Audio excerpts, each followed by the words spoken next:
Welcome to Purple Hats Conference by Attack IQ. If you've not catch the reruns of 2022 Purple Hats Conference, it is on their website, so check out that library. A lot of speakers have provided their insights on different topics on cybersecurity, and it's worth checking out.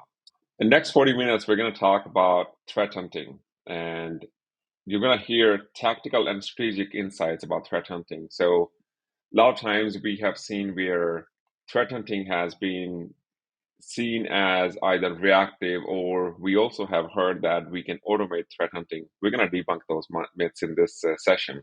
We're also going to talk about when is the right time to start threat hunting. Well, threat hunting is not for every organization. In my personal experience, I have also found where the CEO or a security leader had gone to a conference and they heard about threat hunting and they thought, well, it sounds really cool, we should do it. But the basic hygiene was not there, such as it could be as simple as that they have limited resources. Well, if your organization has limited resources, that means you really should focus on the more important fundamentals of security, like patch management, vulnerability management, basic threat detection before you move on to something like threat hunting. It could be as simple as you have low risk profile. So if your organization is not processing anything critical, if you don't have the so-called crown jewels, then again, threat hunting might not make sense for you. And this one is really important, ingestion of data. So you might not have access to the right data to do threat hunting. So threat hunting, in order to really be effective and efficient, you need access to the raw data. It could be as simple as you are using MSSP for your security stack. It could be as simple as the contracts you have with your private or hybrid cloud. They don't give you access. And I'm going to give you good examples as we go through this session. And again, you need that access. You need that data in order to really be effective in threat hunting. And this one is kind of new that I've seen where people have considered not choose to do threat hunting, which is compliance driven. If your organization is compliance driven and they really don't care about the tactical side of it, and that's all right. That's where again threat hunting doesn't make sense. Well, the topic of today is uncovering the unknown. We're going to talk about how threat hunting is really becoming the paramount in defending today's organizations with all these emerging threats. In this session, we'll explore the critical role of threat hunting in defending modern organizations against all of these new threats that we hear almost every day. We'll also discuss how threat hunting can uncover previously known and hidden threats in your organization. So a lot of times people have implemented AI and machine learning that does some sort of baseline. Well, in baseline, there might be some sort of beacon or might be some sort of C2 communication going on.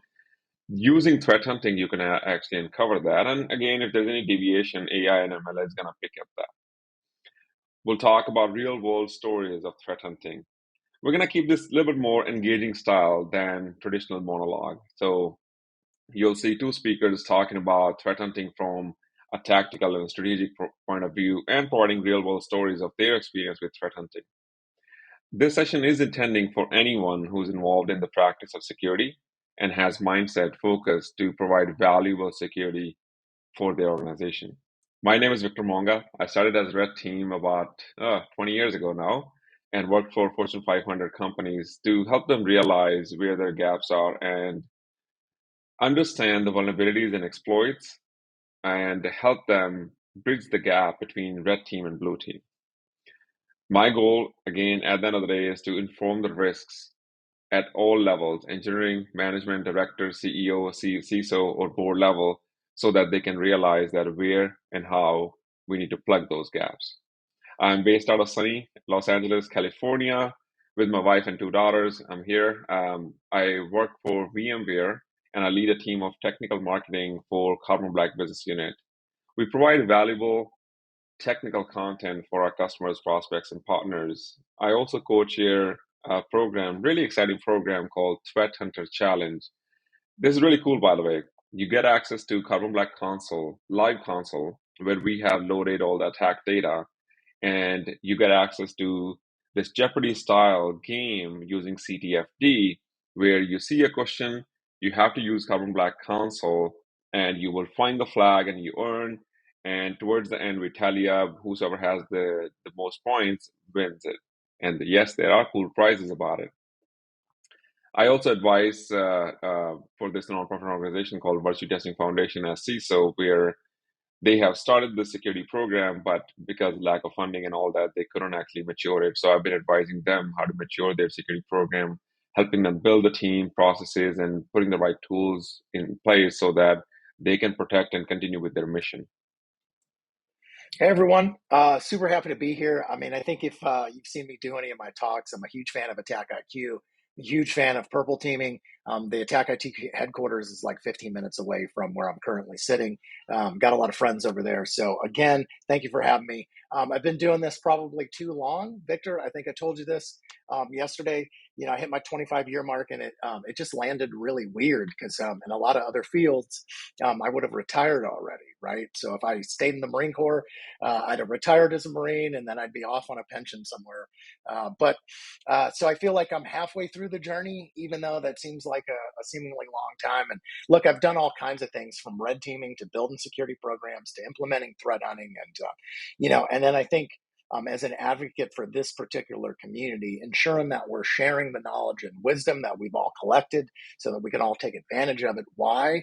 Because we want to bust these bad guys up as fast as possible, right? And I firmly believe that threat hunting is a key component to not only finding adversaries when they're in your environment, but also tuning and informing the other things in your program. And we'll talk about how your threat hunting should be informed in those areas.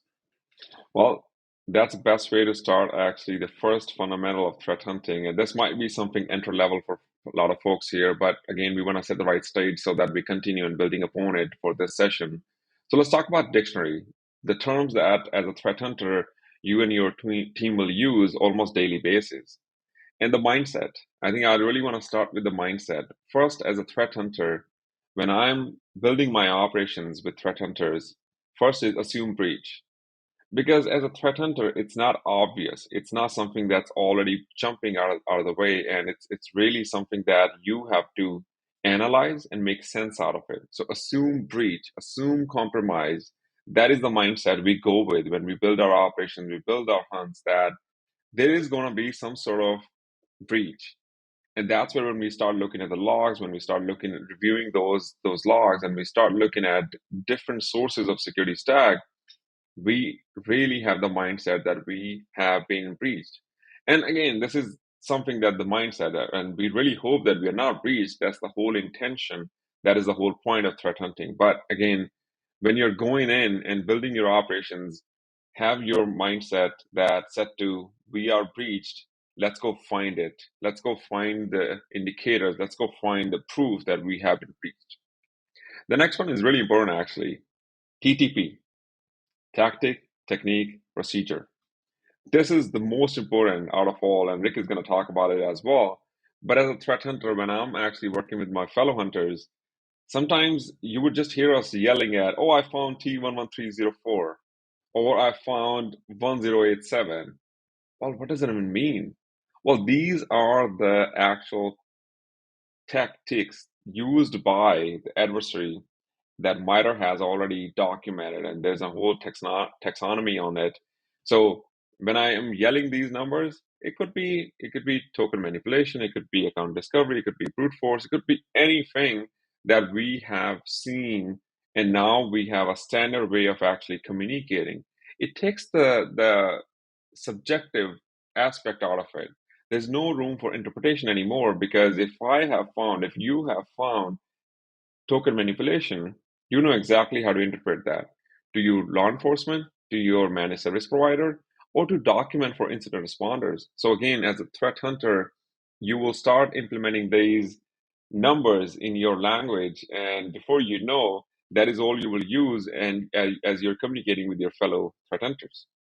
There are some other terms that we use as hunter: attack surface. Well, the official definition is the sum of all the ways an attacker can access and exploit vulnerabilities in your network.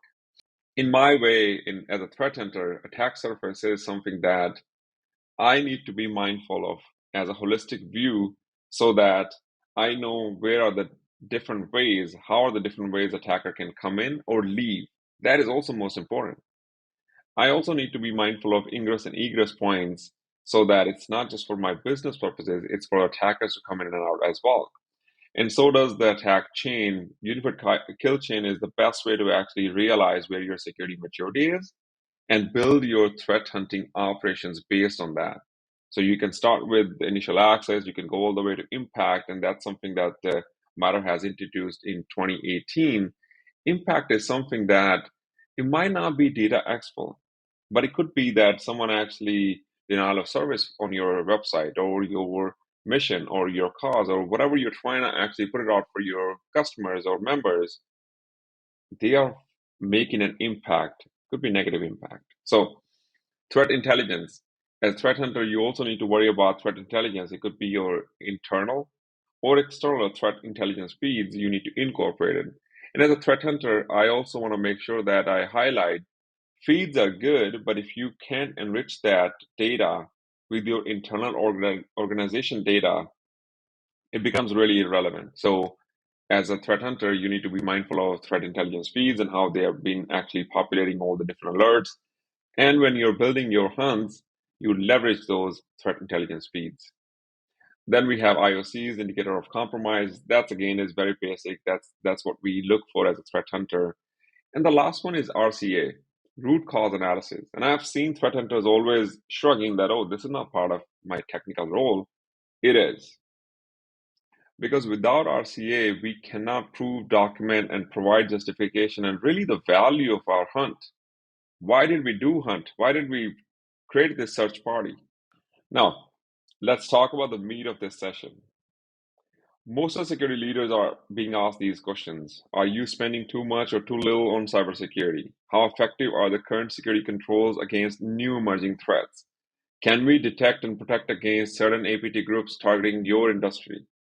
I'm sure you've been asked that question as well. And Rick, I'm sure you hear that from your customers about these questions like, how do I actually provide the effectiveness and measure that quantifiably where we are, where do we stand? Yeah, absolutely. This is a hugely debated question in the industry, right? I mean, you've got the Bruce Snyers of the world who's saying there isn't an ROI to security and it's a sunk cost, right? And think of it more like a safety and insurance function than you would as a cost center where you can get a return on that, right? Whereas there's a whole lot of financial leaders and C-level leaders that do demand, that you prove that for the controls that you're bringing in place, for the time that you're spending for that staff, that there is in fact some value to that, right? And so I know as the industry started to move towards threat hunting in 2014 and sort of the follow up to the birth of EDR and all of that, yeah, it was a huge challenge. Is I think for CISOs to understand what their team was doing with the time away from their program, right? So this was a new function that was being built inside of, a program. And so whatever the amount of time was, I don't care if it was 5% of one engineer or 20% of five engineers, that takes away from something, right? They're adding in this idea of doing proactive threat hunting. They have to drop some work because there's only so much time in a day. But then it's like, as an executive, how do I articulate that correctly to other people in the business, especially when, oh, by the way, it may impact downstream new projects that are coming out, because the same staff that is maybe reviewing security controls for those projects are in fact the same staff that I have going hunting. And I think there's a couple of different things we can talk about there so that you can show that your team is not just running off on big data boondoggles and finding nothing in your environment. Exactly. And again, as a threat hunter, when I'm asked to build my operations, I'm asked to build my hunting search parties, and I'm asked to provide a justification. How does threat hunting is going to help? What are exactly the benefits of threat hunting? And is it easy to just implement? Is it easy to just toggle the button and we have threat hunting in our environment? My first answer to those questions is, well, threat hunting provides early detection. When you start looking at unified kill chain, when we start looking at the early stages, why do we have this notion where for 200 or more days the adversary have to lurk around in our environment before we detect it? Because we wait until they are doing something which is detected by the automated solution. And again, adversaries are getting smarter as well. They don't use signatures, or they don't repeat the same tools and techniques. They also evolve as we defenders evolve and try to find them. So early detection is the main benefit of threat hunting. But then along with that, you also get a question about, how do I know if my security controls are effective? Well, doing threat hunting, we can also actually confidently say that doing this search party and hunt, we were able to determine that our EDR, NDR, XDR, whichever the security tools that you're using, they have been effective because they detected it. If you can detect it, you can prevent it because you can put policies around it. I was actually involved with a mid-sized bank operations, and they were actually able to reduce about 10%, which is a huge 10% mean time to detect and respond every year from their baseline by just simply implementing threat hunting across their role and functions in cybersecurity. Now, that really increased the confidence in security teams, and also that notion of how do we provide the justification, how do we provide the actual ramification of this notion of, do we need more money in security? Are we doing enough, or do we need to do more? Finally, incident responders. They love if the company already have some sort of threat hunting because it makes their life easier. During threat hunting operations, the threat hunters also have to work across function with business, with other IT teams to really realize that how their configurations are done in the security stack and IT stack, and even business, the processes and people part as well. So again, the benefits are really straightforward. Early detection, you actually get increased confidence in your security controls, and finally, you have improved incident response life cycle. This question, I get asked this question a lot, so I'm going to actually pass it on to Rick. What are you hunting? What do people think we're hunting, or what is actually hunted most of the time, right? Because I think this is an interesting question. So I would say, I think most of us, when we put on that threat hunter mindset, we want to find APT, right? Not only do we want to find APT, but we want to find the really good APTs, right? After all, we are career professionals. After all, I think we've all got into this industry to help impact cyber criminals and these nation state attacks that are occurring, right? Lots of times, that being said, that's not actually what you're hunting, right? The results of your hunt, to your point, if you treat your hunting as a loop, so if you start to think about the inputs to your hunt and the output of hunts, well, what happens when you have a negative result? I just spent 2 days looking through a giant data set and I have no APT. You should have a lot of lessons learned from that hunt, right? Maybe you had data that wasn't handy, that you need to drive a project around. Maybe there's some strategic gaps in the security program that you've identified that you need to bubble up to the leadership so that then they can start to get those types of things funded. And so, look, I think for me, simply put, my journey in what we were hunting were things that we knew our tools weren't catching. So we had a really good idea because we paid attention to threat intelligence. We had researchers on the team. We're paying attention to some of the active research. We know that active research, to your earlier point, hits some attack surface that we have inside of our environment. So then we go, hey, what's our tooling to actually see these types of attacks? Maybe we have the tooling, maybe we don't, right? But we got to do some proactive things to start gathering whatever logs we can to try to find some of the breadcrumbs or symptoms of some of the, maybe new research that's been put out in the world. And then we develop a whole bunch of results, both tactically and strategically.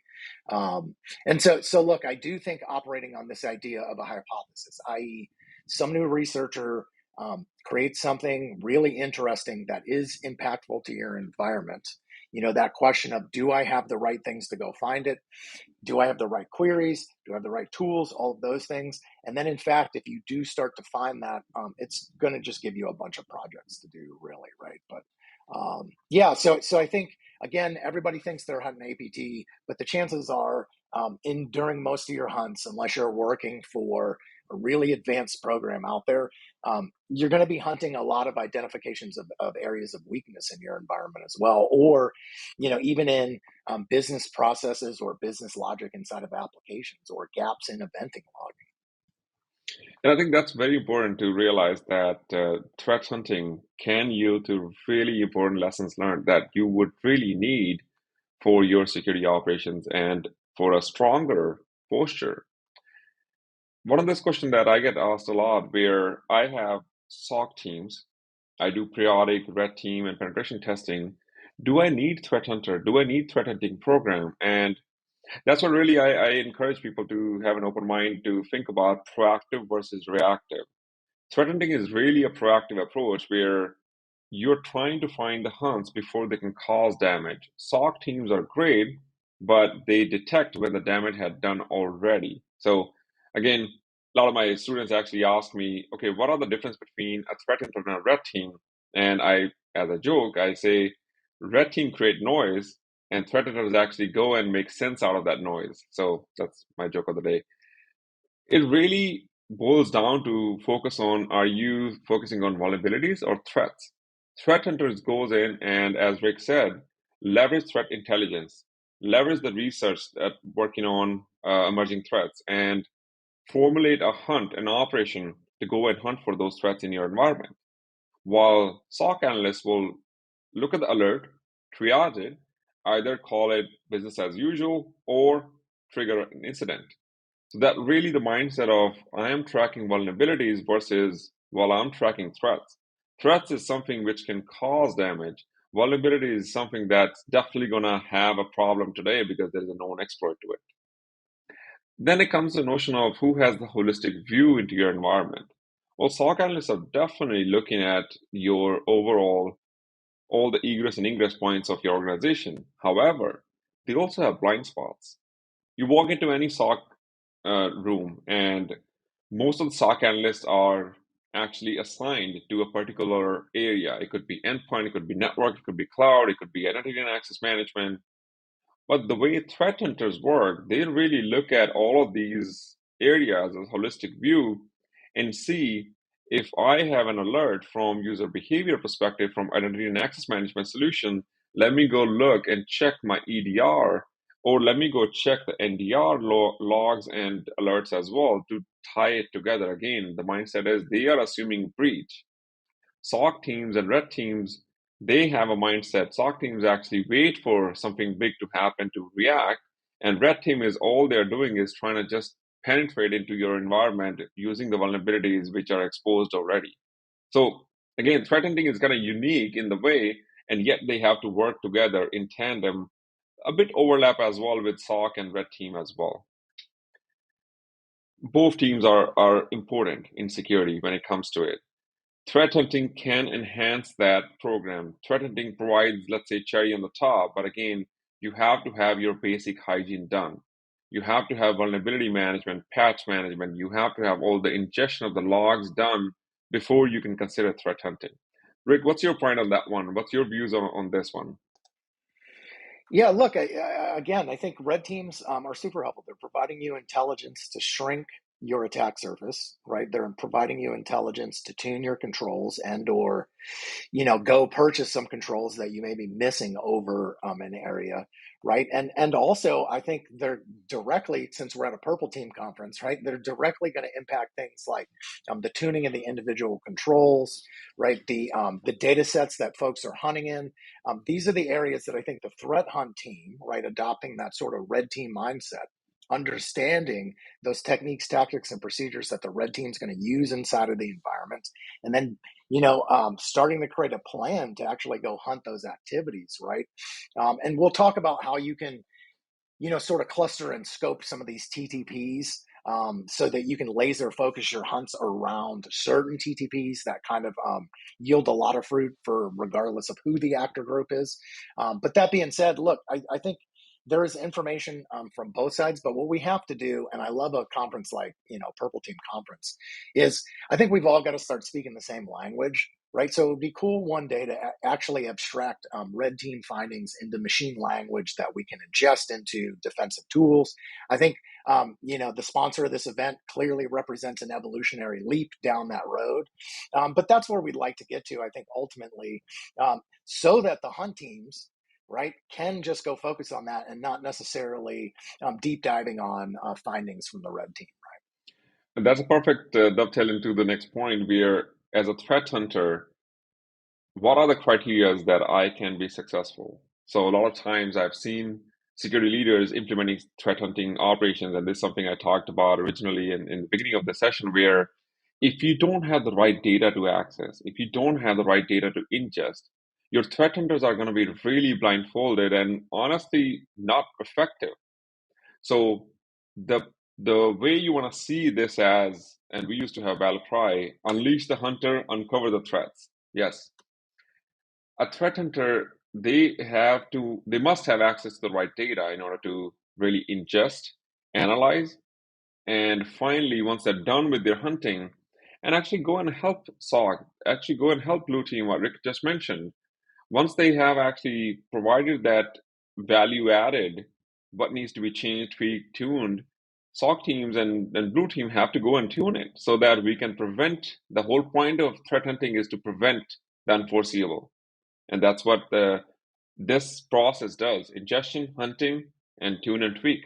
So there are some data points, data that as a threat hunter I like to get access to, and I can share my personal experience. That first is network data, and that could be firewall data, DNS logs. You can have NetFlow logs, all sorts of network activity logs, and you really can't hide from network.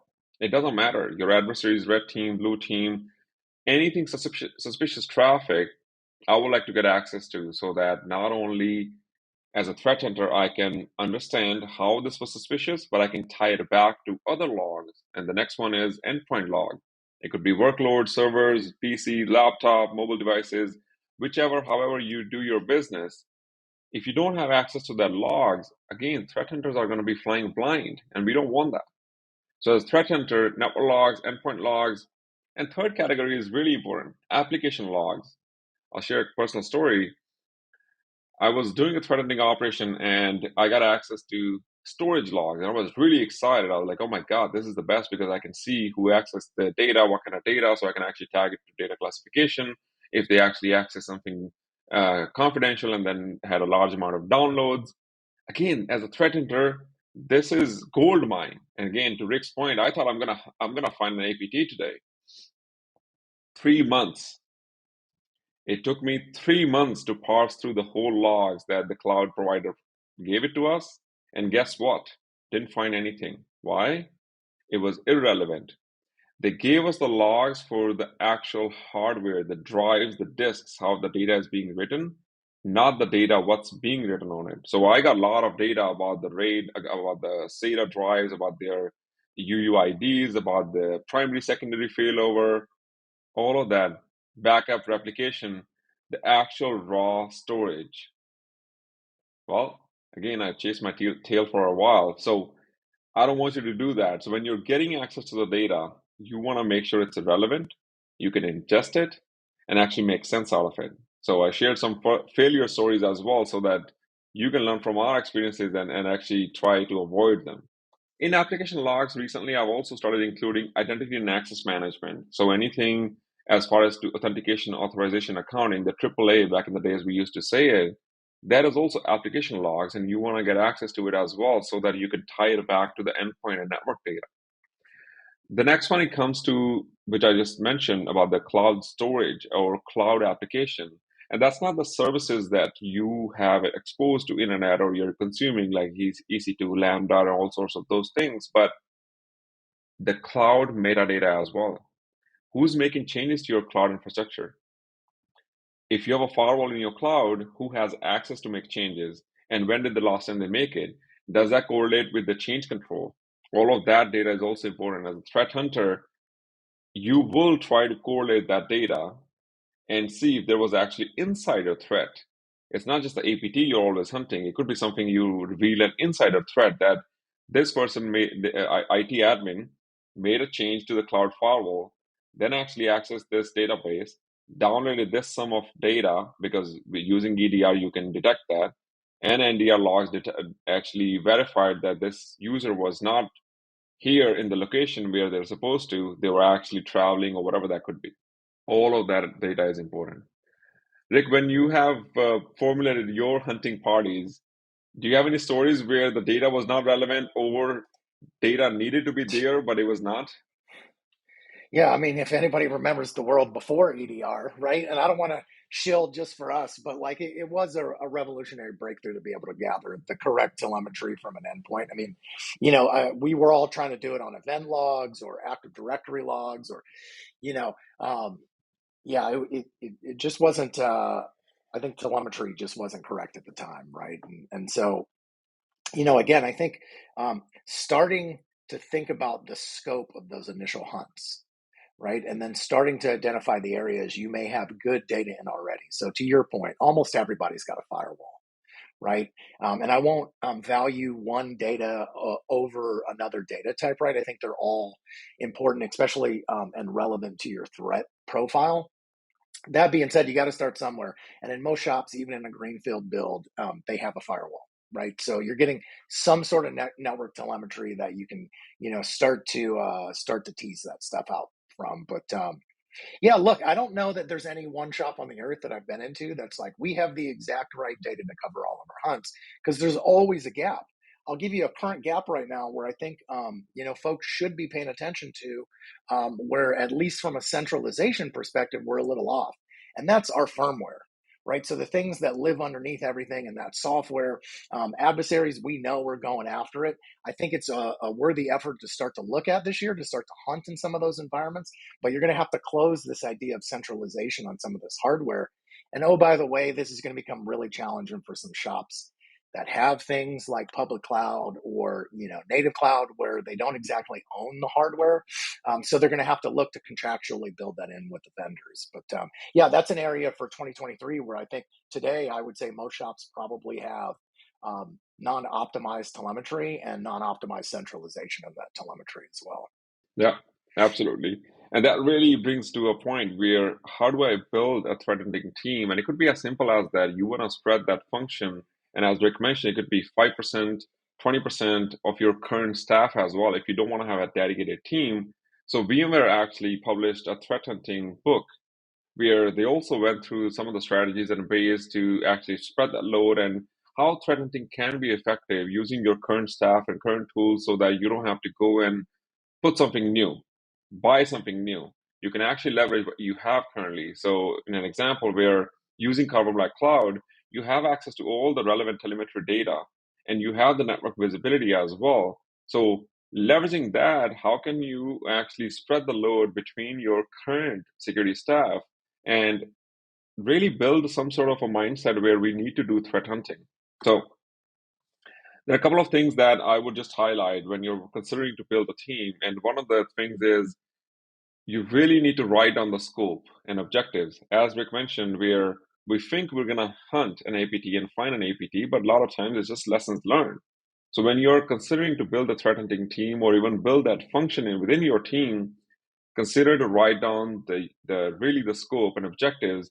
What exactly are you going to be hunting? So that you can not only measure the effectiveness of threat hunting operations, you can also scale it and sustain it. In the next slide, I'm going to talk about the hunting maturity model. And that really tells you where you want to start as an ad hoc and you want to get to the proactive stage. It's really important. And the other thing I will highlight here is the skill. Another failure story, I had a firewall admin who was really good at actually administrating and configuring and reading the manual and updating and patching the firewall. I thought, hey, he's the perfect guy for my threat hunter. I hired him as a threat hunter. He was not up to the mark because he was missing that analytical skill. He was really good at executing. Once he read the manual, he's the perfect person to actually push it.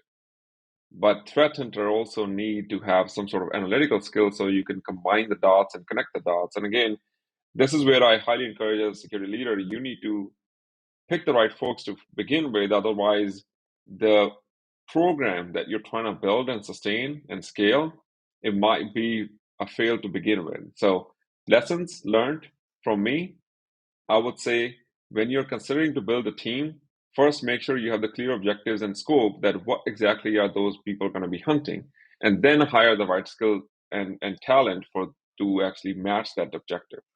Yeah, one of the things that I think about, it's particular to threat hunting, is we have a tendency to be a little arrogant as security professionals, right? So we understand the hunt, we understand bad guys, we understand cyber criminals and APTs, and we understand TTPs, and no one else in the world could possibly understand those things. I can assure you that my server admins were always much better at understanding normal inside of their environments than I was. Why? They pay attention. They have to, they have to account for user resources and accessibility and memory, and to your point, storage and all of these things, right? So one of the things I would tell any of the leaders looking to build a threat hunting program is don't take an arrogant approach. There are skills that exist across your broader IT team, whether those are data analytics skills, right? Whether those are database administrators that understand error codes that happen for databases, and you can start to associate those error codes with specific activities that bad actors are doing. I think this is a huge area where we can start to educate our IT brothers and sisters and start to bring them to bear on the problem as well. Because I think if it's left up to security teams, frankly speaking, we're probably not going to get as far as we could. So definitely embrace, to your point, identify the skills, but don't think that those skills necessarily have to be sourced from your team. Now, you are going to have to make a reasonable explanation for this amount of time, right? So obviously IT's burden, they've got server administration things to do, they've got projects to do. You've got to be able to justify that time as well to the leadership, which is part of our job in explaining why we need hunt teams and why we need to maybe, use them during the incident response process as well. Absolutely. Now, there is a hunting maturity model. I won't spend too much time on it. This is a lot of academic, and this was developed by a Scholes security architect, and the hunter name is David J. Bianco. That's his Twitter handle as well. So there are 5 levels, and it really talks about the maturity, different stages, and it talks about the process methodology. It talks about continuous improvement. So this is the roadmap when a security leader is considering to build a maturity program and build that team.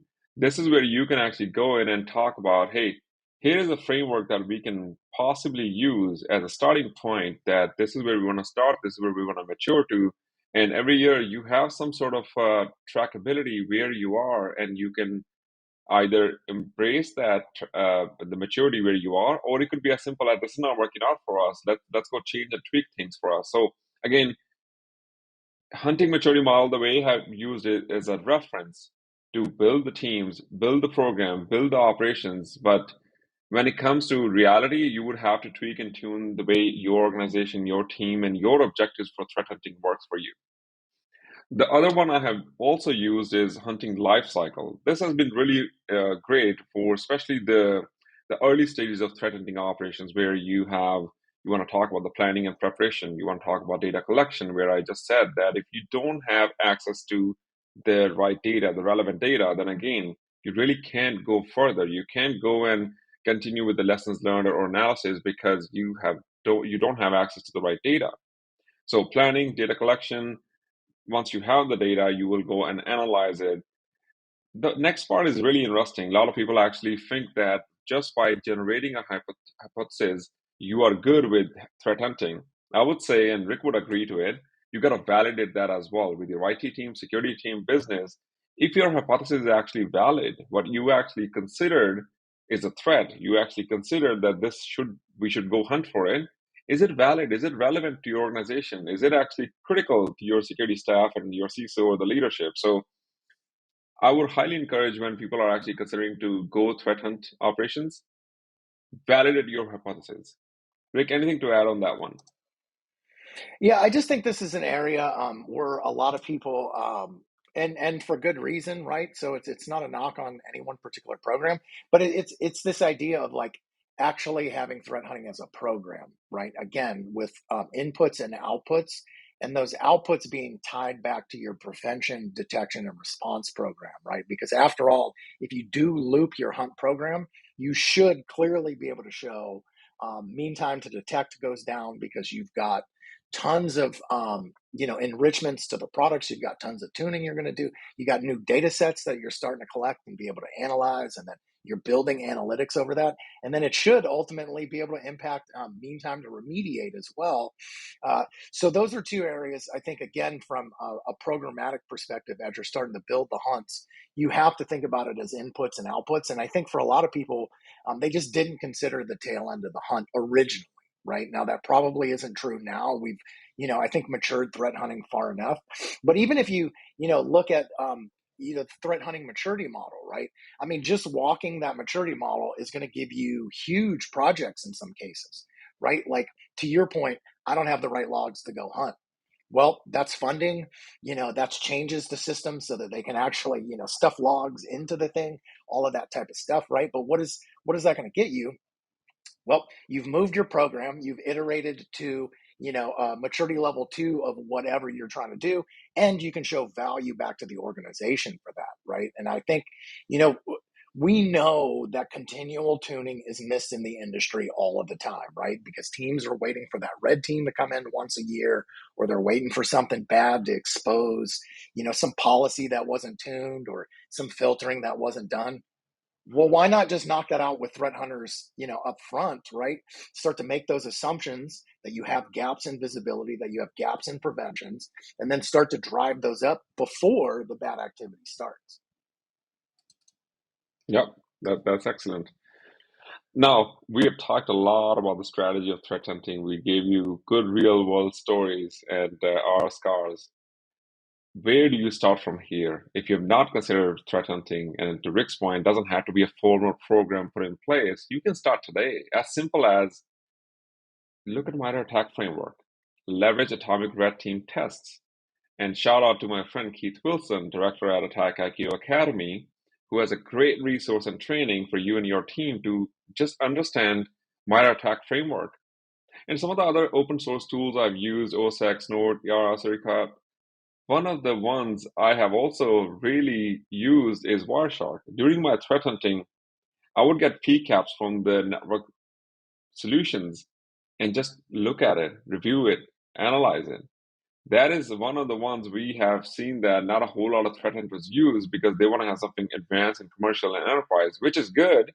But if you don't have it, you can start today. Looking at the gaps, looking at the road heat map, you can also use MITRE Navigator. I use Navigator a lot of times when I know where the gaps are and I need to show that heat map to the leadership.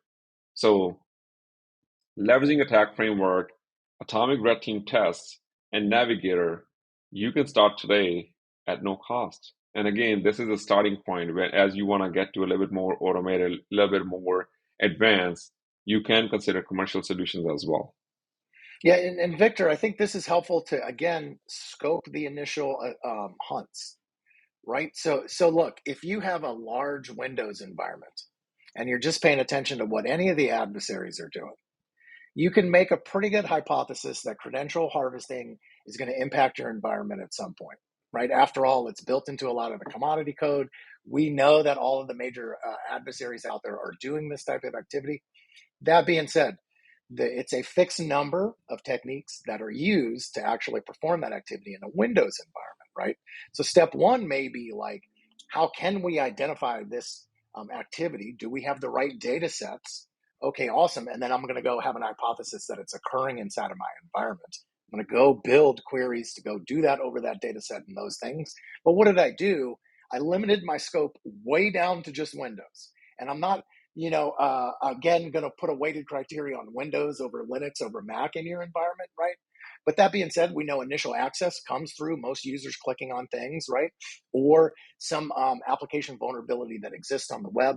So again, based on your threat profile, this gives you really good, I think, clear techniques, tactics, and procedures to scope down for your team, and for your team start to have some success, right?